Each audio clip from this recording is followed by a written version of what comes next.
Hello, fellow truth seekers. This is Barbara Jean. I didn't realize I had a frog in my throat until I just started talking. Um,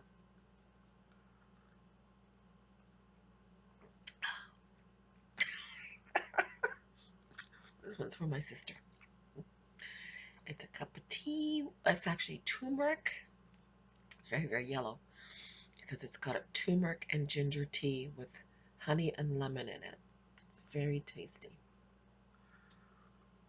Mm. Very tasty. Um, yeah, I got a lot to talk about today.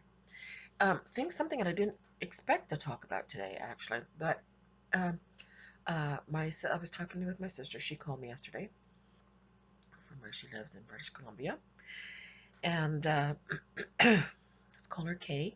Hey, Kay. Kay, can you do me a favor and send me the scripture that you were reading with the dream? Because you said it was something about it. I think it was Ezekiel. Anyway, I don't have it, so if you can give me a call, or I'll give the reference to the scripture when you give it to me. Okay. Anyway, some exciting stuff. We're living exciting times, people. Um, and it's strange, as strange as it is. I'm feeling more and more optimistic.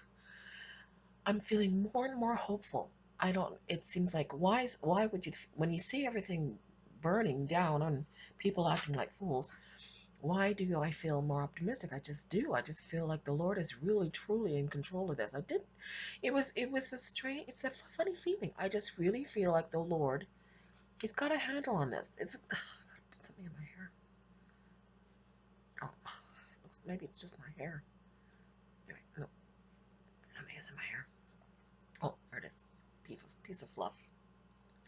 Um. Anyway, I'm just feeling really more optimistic than I have in a long, long time. These people are showing themselves. They're destroying themselves. These evil people. They're imploding. And the thing is that they think that we are so deceived by all of this. They think that we're actually taken in. Unfortunately, for the unwoke and the easily manipulated, the uneducated, they are they are indeed manipulated. There is nothing they can do about that. But people are waking up and they're seeing these fools making fools of themselves, and it's waking them up. So I'm feeling very optimistic. It's just interestingly enough. I'm just looking at my little figurines that are sitting up there. Uh, anyway, my sister Kay, we'll call her Kay. Um, she called me with a very exciting dream. In fact, she's called me with a couple of dreams that um, I haven't um, told you or given you yet. But she's given me a couple of dreams. One, I've asked her for actually a couple of her dreams that she hasn't given me. One she calls what does she call it? She calls it the dream of the drunken idiot. The drunken idiot dream, and then the the damned horror. There's a whole damned horror dream. So it was actually, both of them were quite amusing. So doesn't sound like it, but they were actually quite amusing, and I think they're actually very profound in their implications. And so I'm waiting for her to please send me those dreams, because I have such a poor memory when it comes to remembering things, and well, poor memory for remembering things. So that's kind of a silly thing to say, but anyway, that's what I just said it. So anyway, I do have a poor memory for a lot of things, and so if you could, Kay, if you could send me those other two dreams, I'll get them up. I'll load them for you. And isn't it kind of funny, because I've said to her how since she since Donald Trump in one of her other dreams hired her in her dreams, you're hired, your hired dream, that video that I put out. I said your dreams are becoming extremely powerful and intense, and very interesting. And they were interesting before, but they've changed.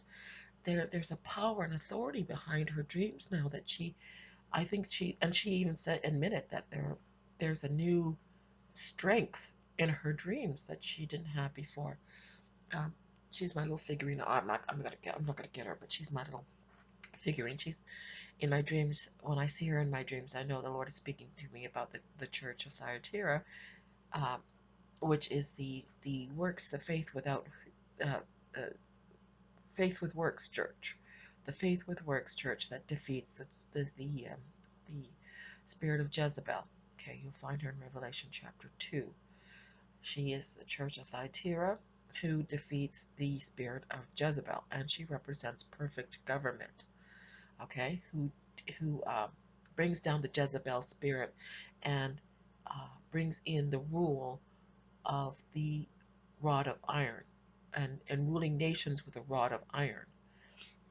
Which, interestingly enough, there's a lot of Christians who are afraid of. They're afraid of the end of the age of grace, which actually, that for some reason they think it's going to be a terrible, horrible time. But in reality, it's going to be a wonderful time because it's not going to be business as usual, not going back to the way things were before people.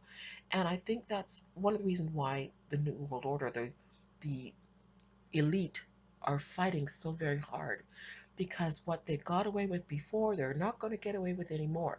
It's not going to be boys will be boys, and this is the way of the world. This is how it's always been run. And because these people kill, steal, and destroy, oh well, that's what they do, and there's nothing we can do about it. That age is coming to an end. His bride is going to be without, Christ's bride is going to be without spot and wrinkle. It means right now he's uncovering every stone that's any kind of creepy crawly is crawling under and hiding underneath. He's using these times to tribulate, to stir up, to expose the works of darkness. And that's why I guess maybe I'm feeling more and more optimistic about this whole thing, because all these hidden things are being exposed. Everything is being shouted from the rooftops, and Satan is losing power, and his synagogue, they're his household, they're losing power like crazy. It's just their house of cards is falling down. It's tumbling, it's tumbling, it's tumbling, and there's nothing they can do to stop it because they have made this plan. They thought it would work, but they didn't count on the people of God waking up. They didn't count on mass population. What is it called? The mass awakening. It's called um, mass. Oh, I can't remember. It's gone out of my head. Um, Critical mass. That's what I'm thinking. Critical mass. They didn't count on critical mass. They didn't count on so many people waking up that it would destroy their ability to hide all their dirty dealings under cover and in the dark. Everything is being exposed to the light, and they can't operate in the light because if they do it in the light, we all see it. We all see what they're doing and what they're up to, and so therefore it doesn't work. They count on people being deceived and have their minds darkened and being controlled and manipulated so they can kill, steal, and destroy to their heart's content. But it doesn't work in the light. It doesn't work. People are not going to be fooled and fall for their nonsense. Anyway, another drink of my very yummy orange tea. I can smell the turmeric. It's very good for you, turmeric. I can't remember what it's good for, but I know it's good for you. Mm. And so is ginger. Ginger is great for your digestion. Okay. So anyway, I'm going to first tell you briefly my dream about Superman. I've had quite a few other dreams in the last. I mean, this morning I had some dreams, but they didn't really stick with me too much. But this stuck out. This dream stuck out at me. And this I dream I had a couple of days ago, as I told you in my last video. The dream I had about Superman wasn't very long, but I'm trying to remember how it started. It's been, should have wrote it down, but I didn't. Um, the dream was about I was being questioned for some nonsense that was going on in this. I don't know if it was because there was a riot or something, or some revenge going on, and I was being questioned by some policemen. The guy from U.S. Marshals. What's his face in the movie? Anyway, he was like a U.S. Marshal.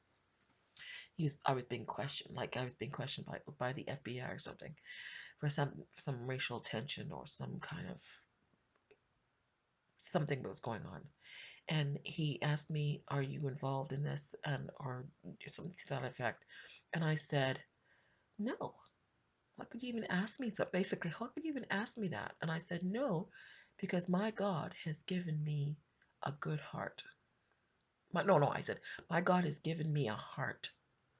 My God has given me a heart." In other words, why would I do that? That is not, I wouldn't do that because God has given me a heart for humanity. So no, why would I be involved in something like that? So he stopped questioning me. That was the only question he asked me. And then the dream changed. Now I don't know why he stuck with me for some reason. And we ended up going to um, we were looking for Superman's earthly home. Okay, his earthly dwelling, which was the Fortress of Solitude. Okay, anybody who knows anything about Superman, he has a place where he lives. I think it was in the North Pole or somewhere. But anyway, he had built for himself the Fortress of Solitude, and where he, lived and basically contemplated life, I suppose. So anyway, we were looking for the Fortress of Solitude, and we found it. We found Superman's Fortress of Solitude, and for some reason, his mother showed up. Superman's mother showed up. No, I don't know whether it was uh, the mother, his real mother, or his adopted mother. So I guess he had two mothers basically. It's interesting, Superman having two mothers and two fathers. But anyway, he did. So in the dream, his mother, Superman's mother, was there with us, and we walked into his Fortress of Solitude. And to tell you the truth, it looked like a bachelor pad. It was not overly well decorated. It was kind of plain, like most men would, simple, without decorations on the wall. It wasn't, and there was a few things lying around as though it were slightly unkept, if you know what I'm saying.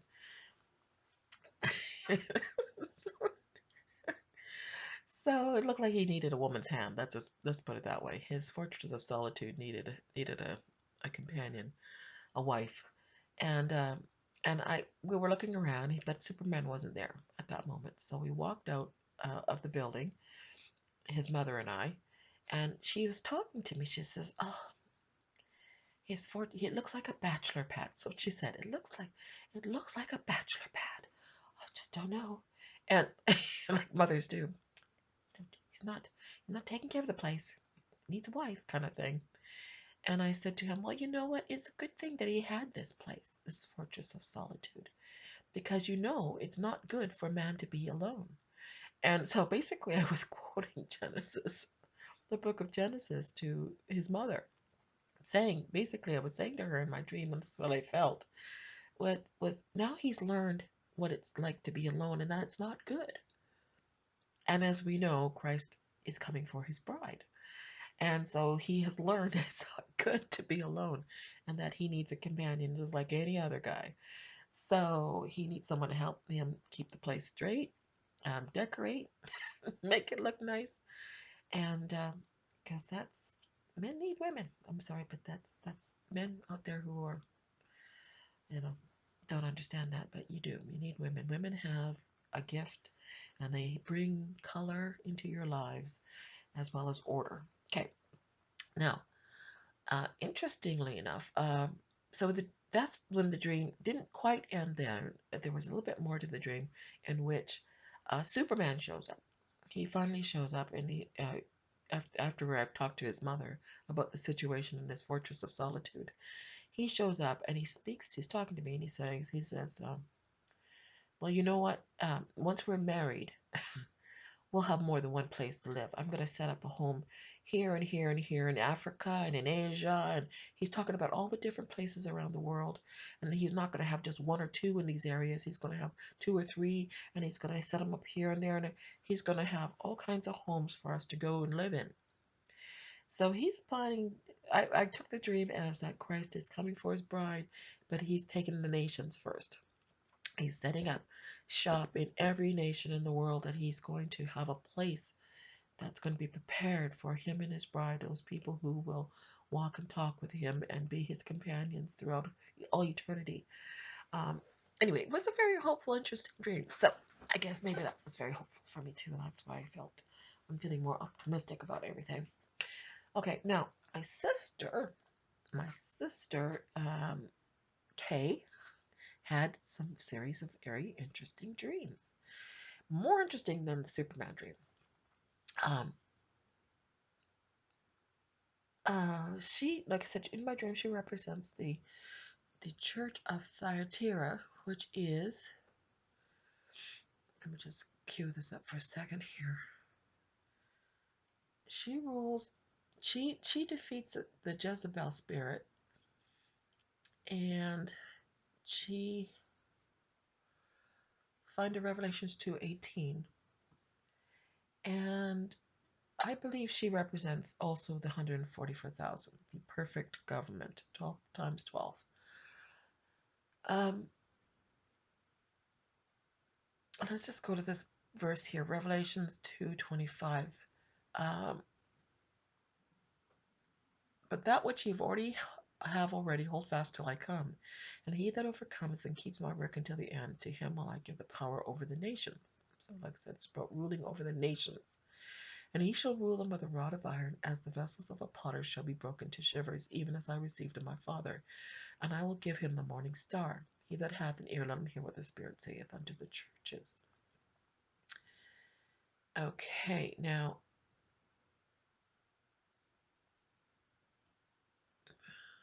that's where I wanted to go. Okay, so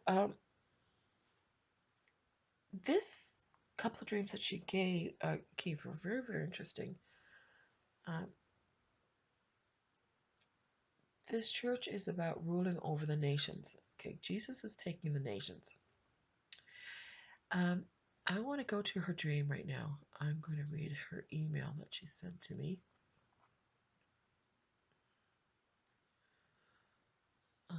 Where did I do with it?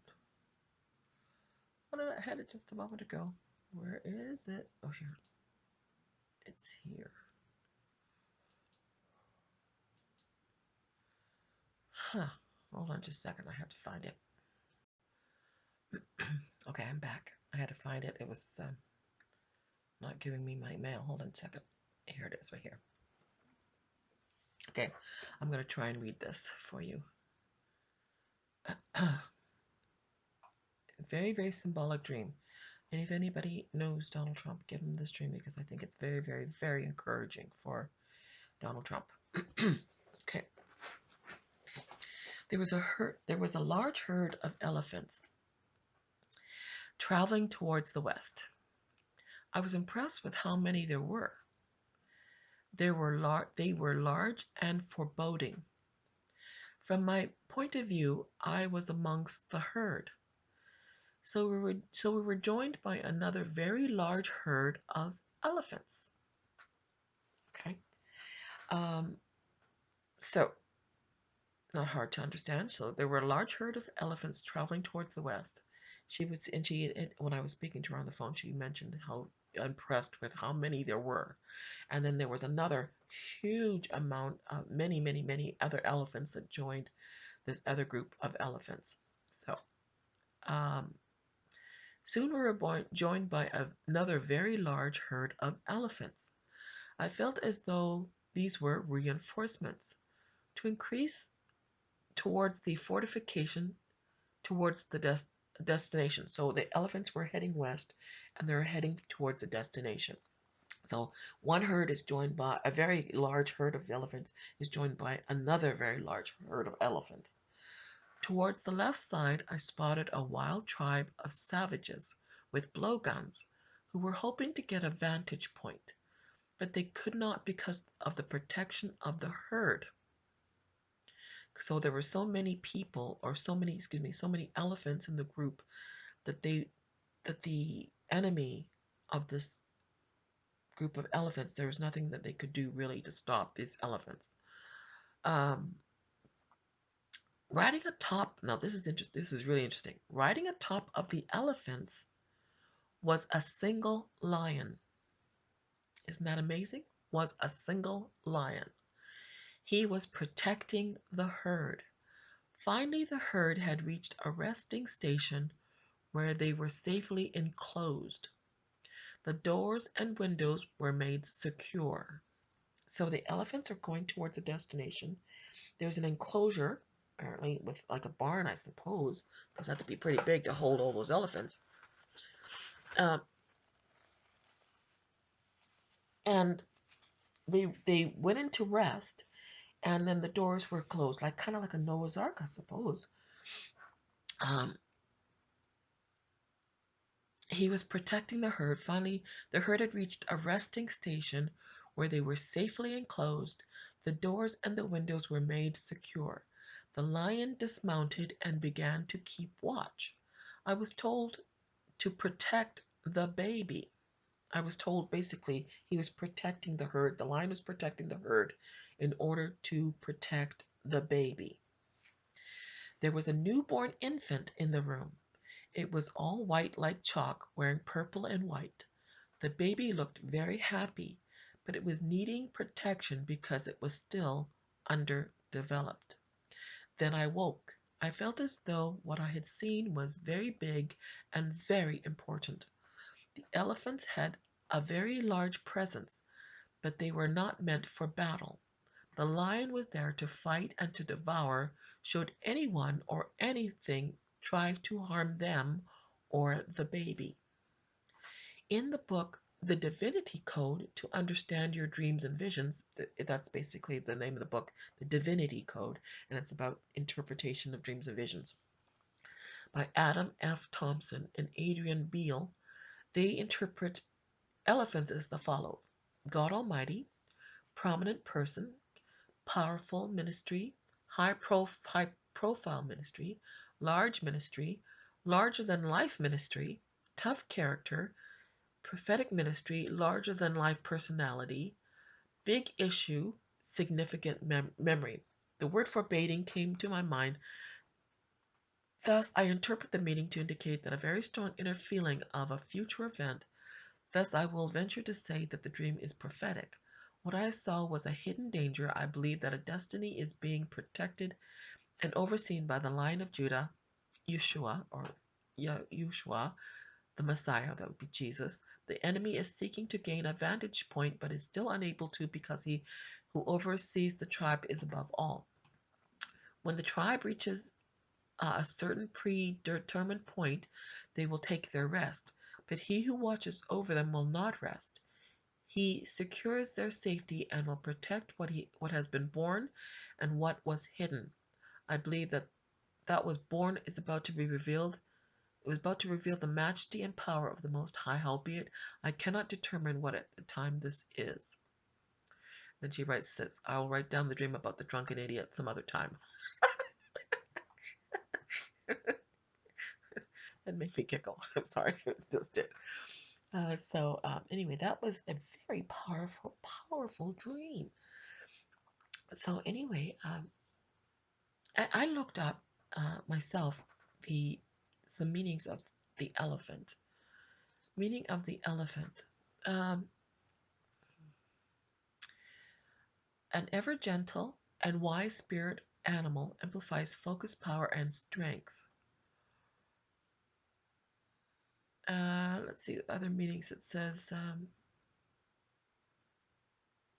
the elephant is a symbol of unmatched strength, and with the grace she carries, the spiritual animal energizes with of patience and wisdom and jewels of contemplative meditation. There's another one down here which I thought was good. Elephant meaning and symbolism. Uh, Symbol of power, hardiness, dignity, wisdom, kindness, loyalty, leadership, confidence, patience, tranquility, honor, and royalty. True to its strong structure, an elephant as the spirit animal gives you the energy to finish off any task without any delay. So that is the meaning, the spiritual meaning of the elephant. Interesting. Hmm. So when I was talking to my sister about this dream, and she didn't know what it meant, and I said, well, did you know that because we're Canadian, we don't really know that overly much about American politics. At least we didn't. I said, did you know that the elephant is the symbol of the Republican Party of America? And she said, she didn't know that. Oh, that's good. That's interesting. She said, that's interesting. So yeah, I said, isn't that interesting? And that the lion was on top of these on one this lion was on top of the elephants, and this huge herd of elephants is being joined by another herd of elephants, meaning that the party is going to get larger, that people are waking up and joining the party. So I think that maybe Donald Trump and the Republicans should not be worried too much about losing power. In fact, they're gaining power. Okay, they're only gaining power through all this nonsense that's going on. So I think it's extremely hopeful. So if anybody knows Donald Trump and get that message to him, I think it'll be very, very, what's the word? Encouraging for him. Okay, so they're not losing any power. They're gaining power through all this nonsense.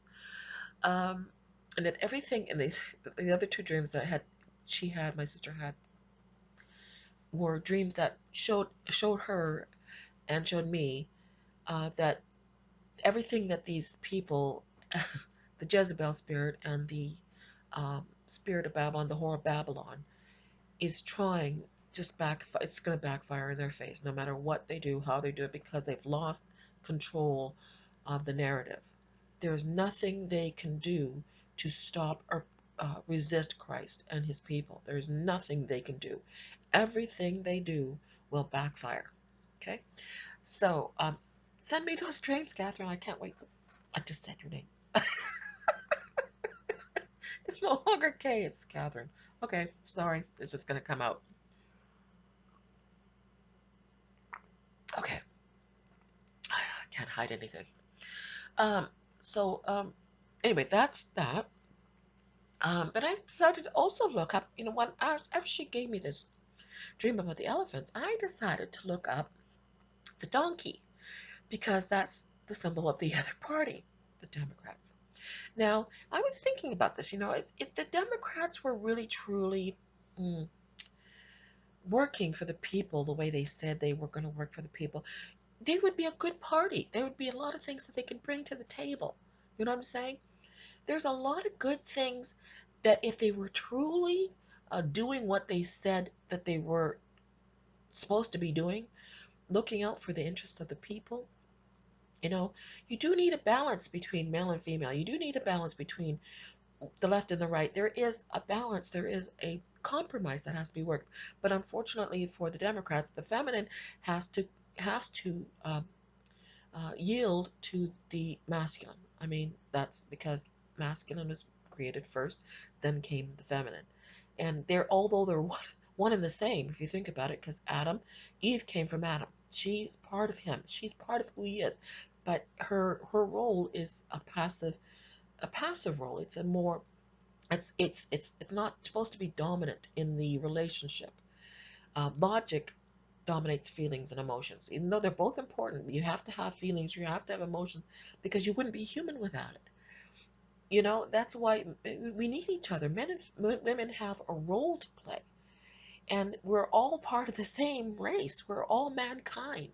We are all humanity, and we need each other. And to it's a shame that they just have screwed up themselves. Let's put it that way, through their nonsense. That it has some good things to think about. It has good things in its pure philosophy. And their symbol is the donkey. Now, if you're interested, if you think back in my last couple of dreams ago, in my dream called Taking Back the Temple, Jesus put me on the back of a donkey. All right? In that dream, he put me on the back of a donkey. He rode a donkey into Jerusalem in his triumphant entrance to take back the temple. He rode a donkey. Okay? Um, when the people of this is where my mind's starting to roll. I'm trying to get something from this. This is a little bit more deep than I thought. When the people of Israel or the Hebrew people were taking the land, and Balaam was sent to curse the people, and he couldn't do it. He was riding a donkey, and this donkey a became a symbol of protection of this prophet. He wasn't a false prophet. He was actually a true prophet. He really was a true prophet, but he was being paid. He was corrupted. He was a corrupted prophet. He he knew the truth, and yet he was willing to be bribed, to be paid an amount to curse the people of God. Okay, and his donkey actually saved his life. His donkey who saved his life. You'll find that story in Numbers 22. It's a very interesting story about how this donkey saves this prophet who was sent to curse the Hebrew people as they were taking possession of the land. He saves this donkey, a she donkey, saves the life of the prophet. And he ends up blessing the people because he can't resist what God's plans are. He can't resist God. So instead of cursing the people, he ends up blessing the people. And and then there's also the story of there's the blessing of Issachar, which is that Issachar will be a donkey or an ass who's laden with two burdens, and, and a strong ass, a strong donkey, a strong working animal that's going to be crouched between two burdens. Okay, um, and I started thinking, okay, donkey is not necessarily a bad symbol. In fact, the donkey, when I looked up the meaning of the spiritual meaning of the donkey, it's actually quite positive. When I looked at it, it says the meaning of the donkey, the spiritual meaning of the donkey, it's a beast of burden by taking the responsibility and burdens of others, being the symbolic representation of versatility, hardworking, determination, willpower, obstinacy, dedication towards work, and devotion. Donkeys have always been seen to be eager and keen for taking charge of others with strong willpower. Another symbol of the donkey is versatility, intelligence, eager working, determination, stubbornness, spiritual dedication, undying faith in the creative force, willingness to take on board the responsibility and burdens of others. So, unfortunately, the false prophets have used the donkey to these. The story of Balaam is about the donkey because of its willingness to help others. They've used it and corrupted this same spirit of the donkey and used the false prophet has used the donkey. The false prophet has used the donkey to to curse the people rather than bless the people. Okay. Now, interesting. It's also talked about here in Second Peter. Basically, Peter's talking, and in Second Peter, Peter is talking about false teachers and prophets, false prophets and teachers who have used, and he brings up the story of Balaam and his donkey in Numbers, and how people have been who are uh, perverted, and how they have used the prophets to bring to bring ill will towards God's people. And we can see it today. We have seen how they're using the party of the donkey, these false prophets, these false workers, these false teachers, these false leaders who are have the appearance, or they want to be appearing as though they're good and have the best interest of the people at heart, a hard-working donkey. who works for on the behalf of others. But instead of blessing the people, they've been cursing the people. They have used the system of the donkey, the spirit of the donkey, to bring evil upon the people rather than the blessing that they were intended to be. Okay? So I just think that's rather interesting that these two parties in America or had these two particular symbols. But this dream that my sister had about the elephants, well, in the last little bit, I think you can take what she has to say up to the bank. And isn't that interesting? She just had, she told me that this vision, or she saw this, she had seen this lightning bolt, and she knew it was a sign. And then a couple days later, there was this massive lightning storm in Washington, D.C. And then there's one particular lightning bolt that happened that looked like a Q. Was that a coincidence? It wasn't a coincidence. This is a strong sign. My sister has been used by God very, very heavily for this last days for the Church of Thyatira, which I've been telling you represents the church of ruling with a rod of iron. Now, let's just go back there just for a moment before I close here. That it says here that she will rule with a rod of iron, and he shall rule them with a rod of iron, as the vessels of potter shall be broken into shivers, even as I received of my father. And then I reminded my sister as we were talking about this, I reminded her that this woman who gives birth to the child, because in the dream, there's a child that was being born or had been born, and this woman who is clothed with a crown of 12 stars, there's a number 12, perfect government, she being with child cried, travailing in birth and pain to be delivered. And there was delivered another wonder in heaven, behold, a great red dragon with 7 heads and 10 horns, and 7 crowns upon his head, and drew a third part of the stars of heaven, and did cast them to the earth. And the dragon stood before the woman who was ready to be delivered for to devour her child as soon as it was born. In the dream, this herd of elephants was taken to a safe place, and there was a child, and the lion was protecting the child, the herd and the child. And she brought forth a man-child who was to rule all nations with a rod of iron. Now, and her child was caught up to God and to his throne. And the woman fled into the wilderness where she had a place prepared of God. A place prepared.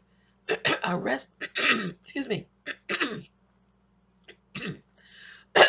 Excuse me. Just a second. Sorry about that. I got some phlegm stuck in my throat. So in her dream, the herd went into a place that was prepared where there was a child, and the lion was outside protecting the child. And in the wilderness, the woman fled to the wilderness where she had a place prepared of God, that they should feed her there 1,260 days. So she brings forth the child. She's gone into protection. She's going into hiding, but she's being protected by whom? Gabriel stands up. And there was a war in heaven. Michael and his angels fought against the dragon, and the dragon fought against his angels. So there's going to be a period of time in which there's going to be some kind of battle. But the woman will be kept safe. The child will be safe. The woman will be safe. The herd will be saved. Okay? Um, so it's very interesting. But this child represents the ruling of the rod of iron. This last dispensation is coming to an end. A new one's being birthed, which will be better than the old. You always think that the old is better. We always think the one that we're living in is the best one, but it's not. The one that's coming is the best one. When Christ rules with a rod of iron, when there's a marriage between um, law and order and grace, there will be a marriage. It'll come into perfect unity and harmony together. There will be perfect understanding. There will be no doing what we used to do in the past. There will be no leniency towards those people who have only got foul intentions. And that's what they're fighting against. They're fighting this synagogue of Satan is fighting to keep control and keeping that power, and keeping that ability to do whatever they want. Want the grace. There it is again. The grace to live their life any way they choose, and participate in all the evils that they've been in, the corruptions they've been doing. They don't want that to change. They don't want that to change, and they don't want the church waking up to what they've been doing in all this. You see what I'm saying? But that age is coming to an end. It's coming to a close. No longer. It'll be ruling with a rod of iron, and it'll be better. There'll be prosperity. There'll be people having peace and safety. There'll be people being you'll be able to walk down the street without having your business burned or being raped and mugged or killed. Won't that be? Oh, what do you mean? Oh, at the end of age of grace. What do you mean? Peace and safety? No, no, no. That's evil. Come on, people. Give me a break. That's what they've been telling us. That's what they brainwashed us into believing. I'm sorry, but that's just wrong. That people who have been teaching that peace and safety is somehow evil. We all want peace and safety, particularly these people who are now waking up and living in situations where they realize peace and safety is pretty good. Well, what do you mean get rid of our police? What do you mean? What are you talking about? How are we supposed to have peace and safety without police? But that's been the brainwashing that we've been living under. Okay, people are waking up. It's not good. Okay, so anyway, just thought that was kind of interesting when I was thinking about the donkey and the elephant, and the symbol of the donkey is not such a bad thing if it's in its pure form and its right position. And